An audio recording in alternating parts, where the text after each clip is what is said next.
ကျွန်တော်ရဲ့ကြပြတစ်ပုဒ်ကိုရွေးပြချင်ပါတယ်တကယ်လို့များနှောက်ယှက်များဖြစ်ခဲ့ရင်အားနိုင်ရပါတယ်ဗျာလွန်ဆူခြင်းတေ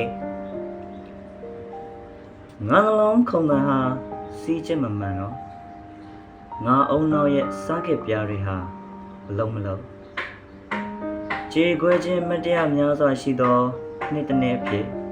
ငါရဲ့မှတ်ဉာဏ်တွေဟာတိမ်ဆဲထားလျက်ငါရဲ့ကြေခွဲခြင်းတွေမှာစီးကျလာသောမျက်ရည်စတွေဟာဘာပြင်ပေါ်မှာချောင်းငင်ပေါ်မှာစီးဆင်းလျက်ကြေတွေကိုငေးမယ်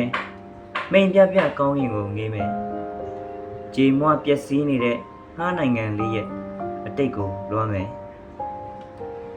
ပြောစရာမရှိသောຫນွေဥရုကိုလွှမ်းငွေခြင်းတတိယခြင်းပြောစရာအနေခင်နဲ့ငါဖြတ်တန်းရတနတ်တလက်ရဲ့ပြစ်ဖောက်လိုက်တဲ့ကြည်စံတောင်းတိုင်းပန်းနေပွင့်စေခြင်းမိလေကနောင်တွေ